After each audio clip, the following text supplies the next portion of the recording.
This is a video all about sex, about masturbation, and in particular about porn. Usually I save these videos for Patreon because, what's the point of talking about them on YouTube when they're going to get demonetized? But what I want to talk about in this video is extremely important, and I really believe that as many men as possible need to hear this. Luckily for us, this video has been made possible by Honeygain, who have agreed to sponsor this video. So thank you, Honeygain. You guys are awesome. Okay, so Honeygain, what do you need to know? Well, first thing, if you sign up using the promo code in the description box, you get $5 instantly.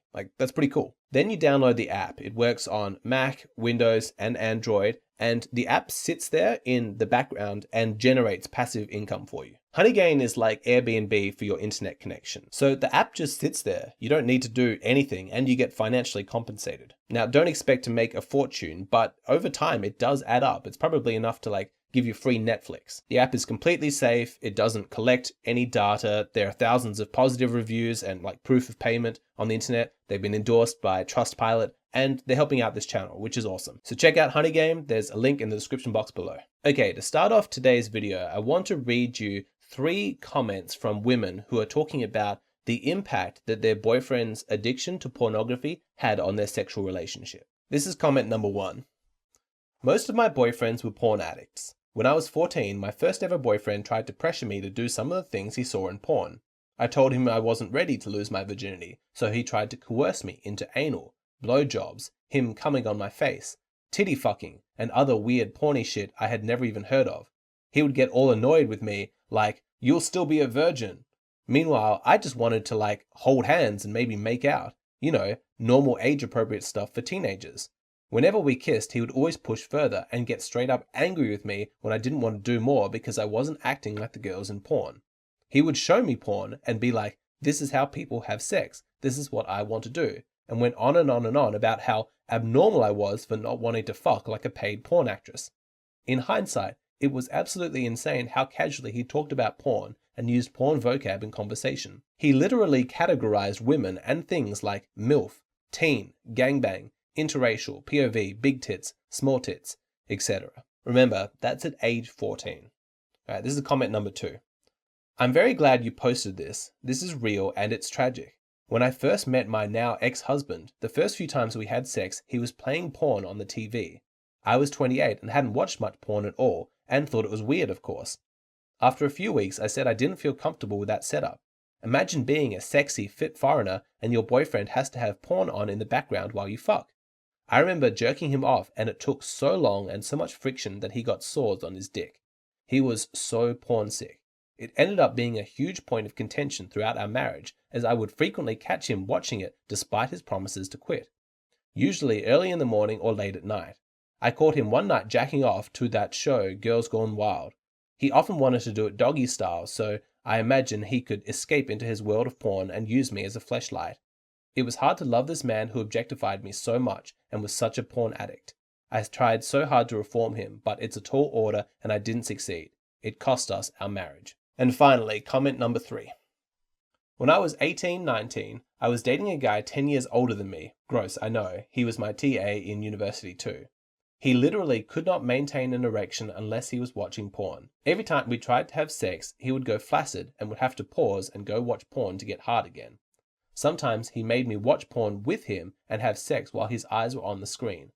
Half of the time we had sex, he had his phone in bed and would be watching porn while he basically used my body like a fleshlight. This shouldn't be a shock to anybody who's been paying attention that a man who has an addiction to pornography is going to find it difficult to have a healthy sex life with his partner. There's going to be unrealistic standards of beauty, as the women that he watches online are going to, stay the same age, but his partner will get older every single year. There's also the issue of variety, because he's going to be masturbating to hundreds of different women every single month, but of course, his partner is just one woman. She can't possibly provide that same level of novelty. He's also going to see various sex acts that are performed that are really, really out there, which gradually through exposure, he's going to come to believe are normal and to be expected. And when his partner just wants to do, regular intercourse, he's going to find that difficult to become aroused. But in addition to that, there is one aspect to pornography that is perhaps the biggest problem, and it doesn't get talked about. It is perhaps the biggest impediment to a healthy sex life with a real woman.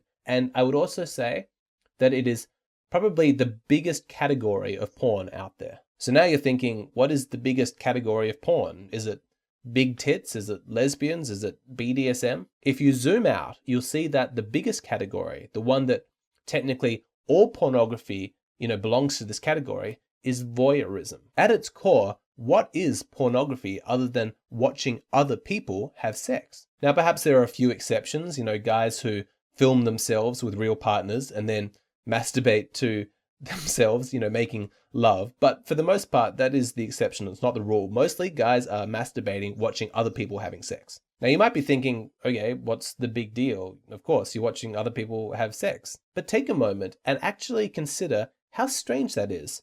How rare and uncommon watching other people have sex would have been throughout human history. Anthropologists have documented the sexual practices of most of the hunter-gatherer tribes that still live their traditional way of life, and almost none of them make a public spectacle of having sex. Even sexually open cultures like the Kreyung in Cambodia, where the teenage girls are encouraged to sleep with lots of different boys until they find their soulmate. Even there, the parents build them a very specific love hut, for all of that behavior to take place in because they want their privacy. My point is that from an evolutionary perspective, our brains were not hardwired to watch other people have sex. That's not very common. The reason why religious cults would have these sexual initiations in public or these, huge orgies is specifically because of how taboo it is. To actually watch other people have sex was this tremendous novelty, and they use that emotional energy to push people deeper into the cult. So how is the brain of a teenage boy possibly meant to cope when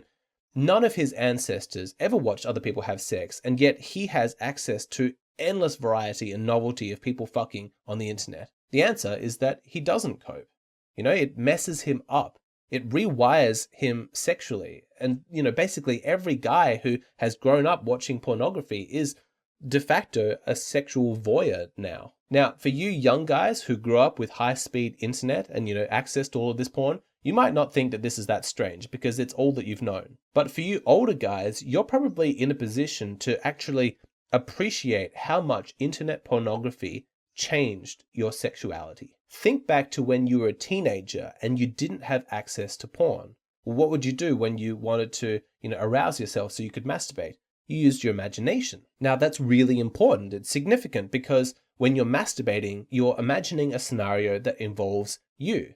You're kissing that girl that you have a crush on. You're touching her body. She's giving you a blowjob, whatever it is. The important part is that in your imagination, you were the star of the show. You were an active participant in the sex. You would never picture that girl that you have a crush on making out with some other guy, having sex with some other dude, calling out his name. That would be weird. But pornography conditions you to not find that weird.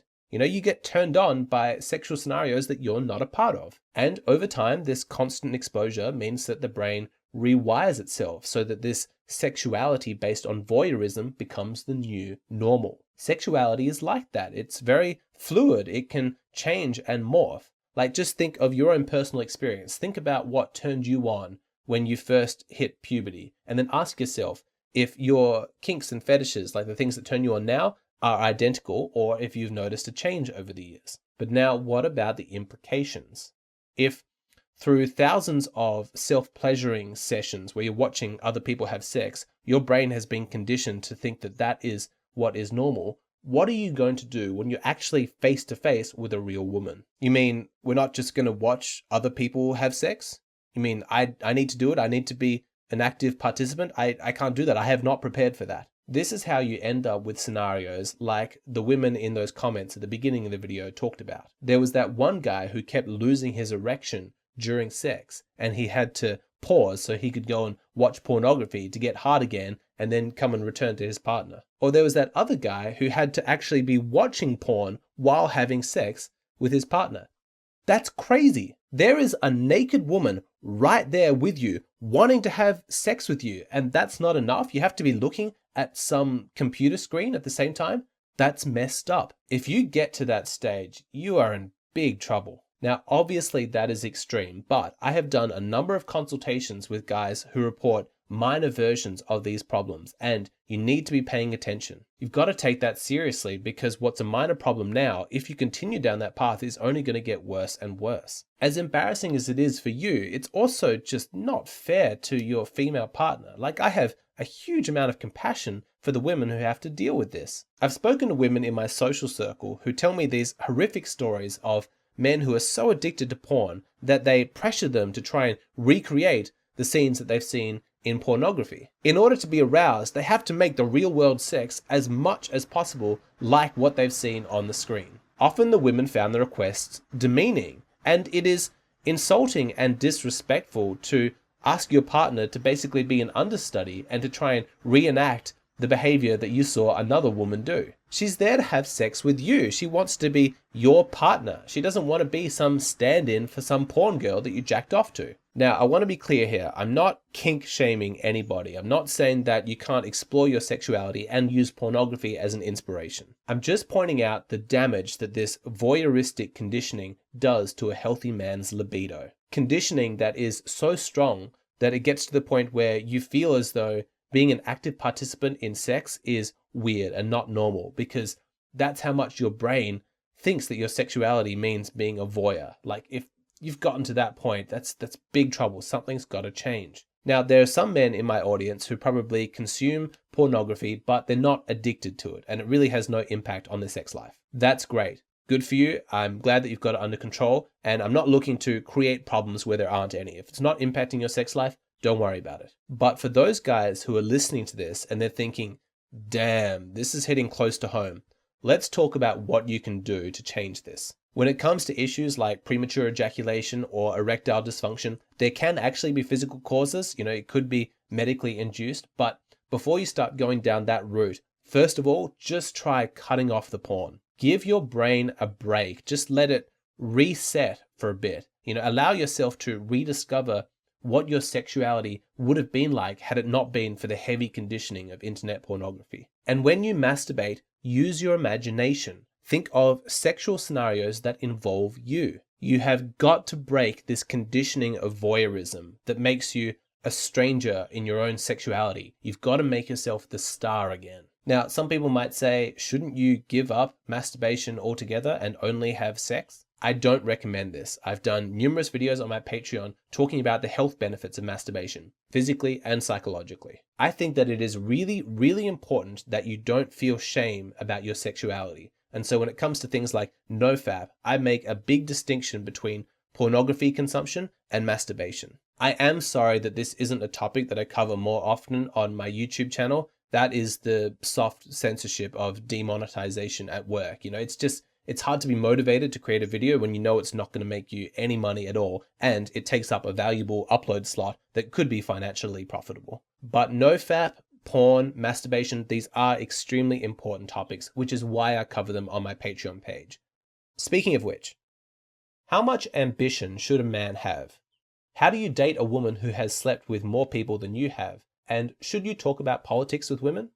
All of these topics and many more are covered in exclusive videos available on my Patreon page. This includes my latest video, How do you handle the power dynamics of taking a woman back after she's broken up with you? In this video, I talk about the specifics of the damage that she's done and to what degree that can be repaired. I give numerous strategies about how to reinitiate that relationship in such a way that means that you remain in control and that you have the power. And lastly, I give my recommendation as to in what circumstances it's a good idea to take a woman back and in which situations you absolutely shouldn't. If you've ever encountered a scenario where a woman that has broken up with you wants to get back together with you and you're curious to know if that can work, I highly recommend this video. For every video that I post here on YouTube, I post an additional bonus video on my Patreon page. That means that at the moment, you're only seeing half of the total content that I create. If you would like access to the other half, then please go and sign up at my Patreon. It's just a $5 a month subscription and you get instant access to a whole bunch of exclusive content. It's a wonderful way to support the channel and I would love to see you over there.